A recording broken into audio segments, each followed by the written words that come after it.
Pecahan 2x kuadrat tambah ax min 15 per x kuadrat min 5x tambah 6 dapat disederhanakan jika a-nya bernilai berapa. Misalnya kita punya soal, atasnya fungsinya seperti ini, misalnya min 5, di sininya x plus 3 gitu ya.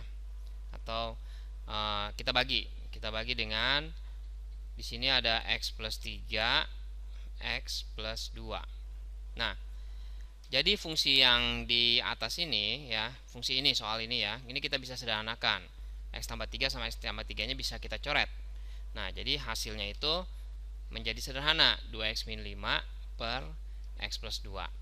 Nah, sekarang kalau misalnya ada kasus begini, 2x min 5, di sininya misalnya X plus 2 per X plus 3 dikalikan dengan X plus 2. Nah, jadi di bawahnya ini sama nih ya, pembaginya sama, cuma yang di atasnya kita fungsinya jadi berbeda gitu ya.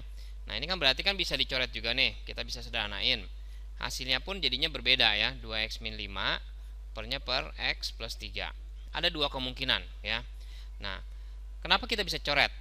Kalau kita coret yang di atas ini x plus 3 bisa dicoret, itu gara-gara x plus 3 ini ternyata adalah faktor juga dari fungsi yang di atas ya, pembagi ini. Nah, fungsi dari pembilang ya, di atas itu adalah pembilang yang atas. Nah, jadinya karena dia adalah faktor, berarti dia sisanya 0 ya, habis dibagi. Nah, apa hubungannya sama soal ini? Kalau soal ini 2x kuadrat tambah x min 15, fungsinya nggak tahu kita, karena a-nya nggak ketahuan ya. Bayangin aja dah, fungsinya ini ternyata kalau kita jabarin jadi seperti yang dua contoh ini yang kita buat contoh ya. Nah, sekarang bawahnya ternyata x kuadrat min 5x tambah 6. Kalau kita misalkan fungsi fx-nya yang bagian atas itu adalah 2x kuadrat ditambah ax min 15.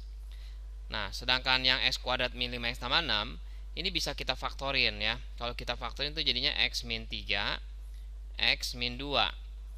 Kalau misal, kemungkinan pertama, kalau misalnya dia f-nya adalah 3, di mana x min 3 ini adalah salah satu faktor dari fungsi fx ya.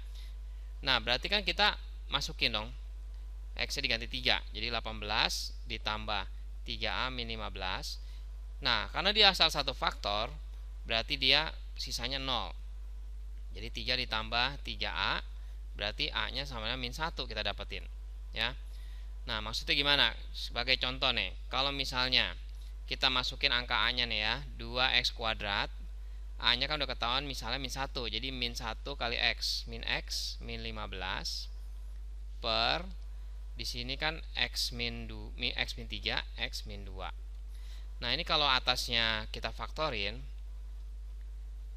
nah berarti kan tadi kan kita tahu ya, salah satu faktornya dia min 3 nih, berarti ini salah satu pasti min 3, di sini plus 5 ya. Ternyata nih cocok nih pefaktoran atas nih. Nah, ini berarti bisa kita coret kan ya, hasilnya sederhananya 2x tambah 5 per x min 2. Ini hanya sebagai contoh aja ya, jadi nggak perlu dipermasalahin di sini ya. Nah, sekarang kalau misalnya contoh ini, tapi kan kemungkinan lainnya bisa aja dia faktornya itu yang di atas itu 2 didapat dari x min 2 ya kan. Nah, kita juga bisa nih cari juga nih, kalau misalnya dia f-nya 2. Kalau f-nya 2 berarti kan sama aja, sama kayak gini ya, kita masukin x-nya 2 ya. Jadi 2 dikali 2 kuadrat ditambah a dikali 2 min 15, 0, karena faktor ya, faktor itu sisanya 0. 8 ditambah 2a min 15, jadi 2a ini sama dengan min 7, 7 ya. Jadi a nya adalah 7 per 2. Nah, jadi ada dua kemungkinan sebenarnya ya, nilai a nya. Tetapi karena ini soal ABCD, kita milih yang jawabannya yang ada. Nah, berarti jawaban kita adalah yang min 1 di sini harusnya. Kalau nanti ABCD-nya ada dua-duanya, ya berarti kemungkinannya bisa 2. Kita pilih yang cocok ya, bisa min 1, bisa juga 7 per 2.